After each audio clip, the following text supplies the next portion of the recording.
Halo, jumpa lagi dengan saya. Gimana kabarnya Bapak, Ibu, dan teman-teman semua? Eh, Hari ini itu saya mau bercerita ya. Kalau dulu kan di video-video saya yang sebelumnya, saya banyak berbicara tentang pengampunan. Jadi apa sih itu pengampunan? Bagaimana pengampunan itu terbentuk? Bagaimana kita melalui proses-proses itu, ya kan? Nah, hari ini itu eh ada satu algoritma YouTube yang nggak tahu tiba-tiba itu masuk tentang film Dilan. Saya sih nggak tertarik ya sama apa namanya kisah cintanya Dilan, karena bagi saya sudahlah, semua juga kisah cintanya juga rata-rata kayak gitu semua gitu. Saya pun sama kayak gitu.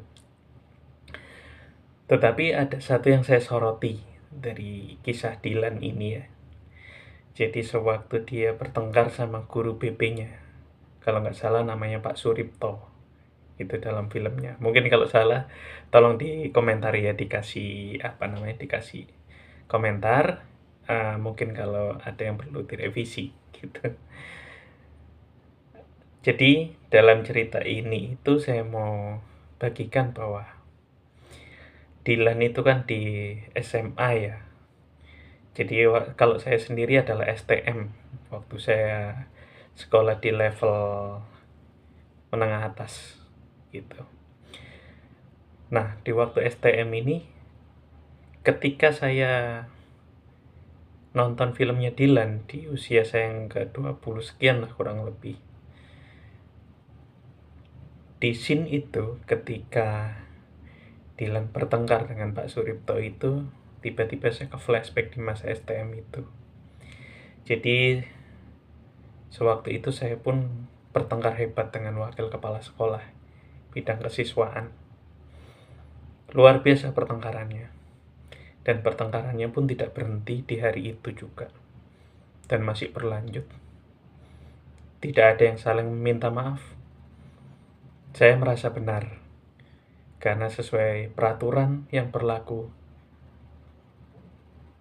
saya melihat bahwa memang saya benar. Tetapi tidak ada yang saling mengakui, atau tidak ada yang saling uh, mengatakan untuk berdamai, baik saya maupun guru saya tersebut. Hingga di momen itulah pertama kalinya saya melakukan sulitlah untuk ngobrol dengan orang yang usianya di sekitar usia segitu. Saya mengalami isu diri yang luar biasa. Jadi pada saat itu, karena guru itu pun tidak mengakui, saya pun tidak mengakui, perseteruannya adalah berakhir sangat lama sekali dalam diri saya. Saya nggak tahu ya kalau guru itu merasakannya gimana. Karena saya sendiri pun secara aturan dasar, aturan umum, saya benar. Tetapi memang secara, kalau orang Jawa itu unggah-ungguh ya. Kalau dinilai dari masyarakat, unggah-ungguhnya salah. It's okay, hal itu saya akui. Tapi pada dasarnya peraturannya saya dibenarkan. Begitu. Akhirnya saya tidak pernah percaya sama orang tua kalau dia tidak membuktikan perkataannya itu benar. Orang tua dalam hal ini bukan orang tua kandung saya, tidak ya, tetapi orang yang berusia tua, yang merasa dirinya benar, yang merasa dia berilmu, tetapi ketika dia tidak bisa membuktikan apa yang dikatakannya, dan dia justru melempar kesalahan itu, biasanya saya sering kontra dengan orang-orang kayak gitu. Gitu. Dan itu terjadi ternyata sampai bertahun-tahun dan menjadi isu diri yang sangat luar biasa. Hari ini saya akan bicara tentang isu diri dengan mengambil contoh yang sudah terjadi sama saya sendiri ya. Nah, dari apa yang saya ceritakan itu, dalam perjalanannya adalah nggak mudah, Bapak Ibu dan teman-teman semua. Karena setiap hari saya harus bergelut dengan hati saya sendiri, perasaan saya sendiri. Bagaimana perasaan itu akhirnya kayak dipukuli setiap hari karena tidak mengampuni. Apalagi pada saat itu terjadi, satu pun tidak ada yang membela saya atau hanya mengatakan saya benar. Semua mempersalahkan saya. Bahkan orang yang saya percayai pun mempersalahkan saya. Dan itu bukan sesuatu hal yang mudah juga bagi seorang anak remaja baru bertumbuh, kemudian melihat kenyataan itu. Dan itu sulit sekali.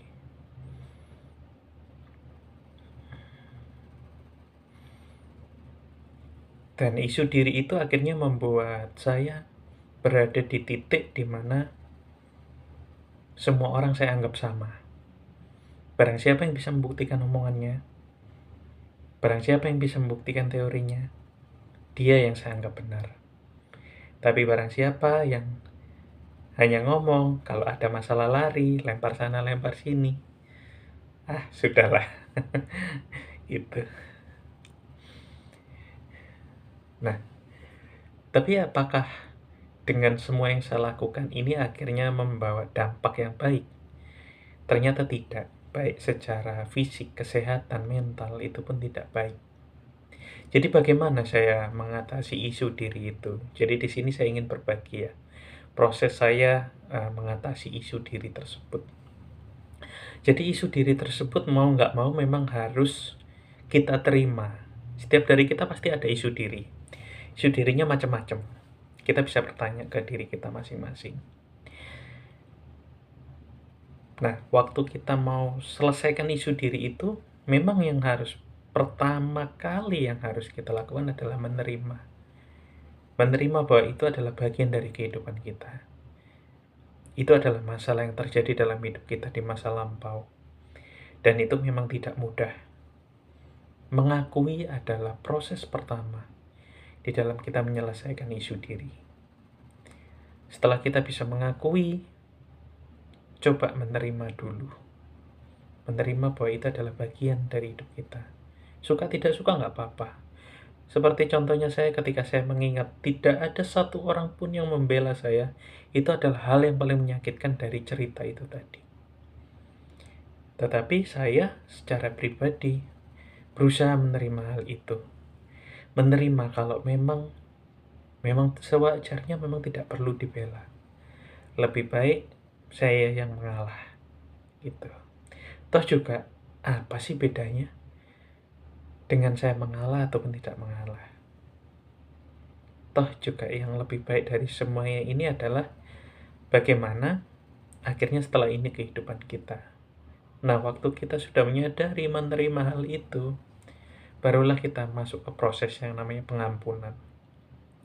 Pengampunan itu ya seperti yang saya ceritakan di video saya yang sebelumnya ya, tentang bagaimana kisah seorang perempuan yang mau dilempari orang Yahudi pada saat itu.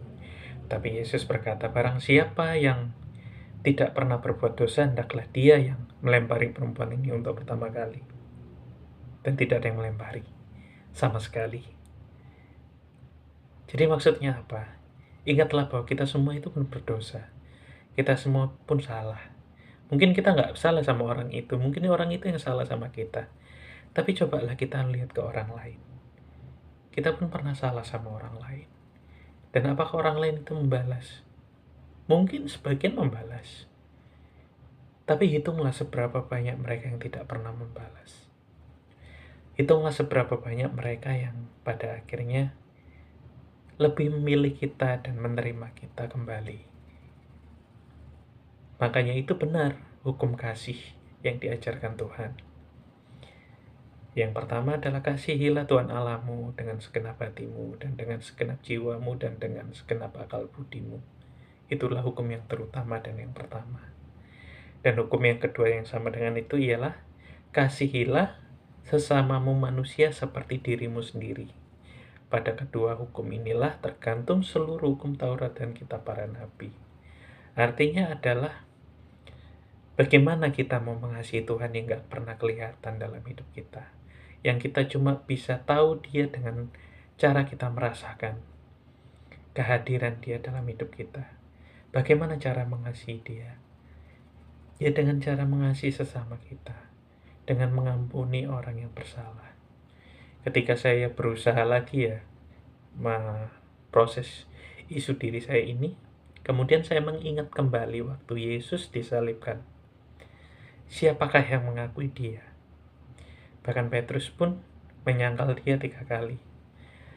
Muridnya yang namanya Yudas Iskariot menyerahkan dia. Murid-muridnya yang lain gak tahu kemana.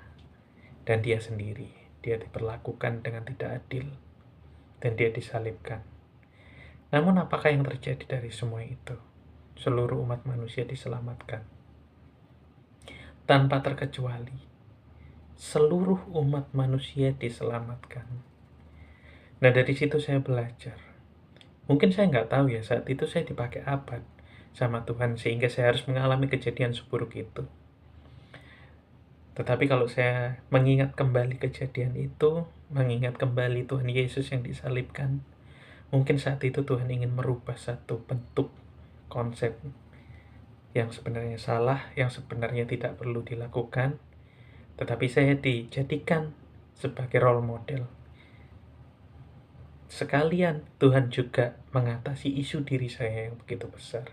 Jadi sebenarnya bagaimana juga kita bisa mengatasi isu diri ini? Jadi kita perlu juga untuk tahu bahwa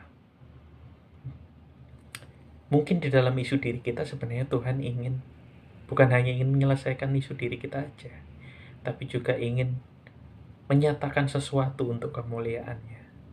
Bukankah kita sangat berharga kalau kita dipakai Tuhan?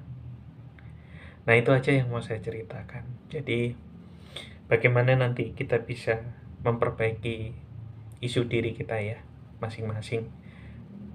Ikuti aja iramanya, terima saja semua dulu, minta Tuhan yang bekerja untuk menyelesaikan semua ini.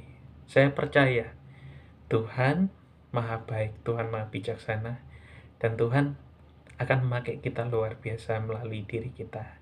Jadi tetaplah bersyukur, senantiasa berdoa, dan ingatlah Tuhan bersamamu.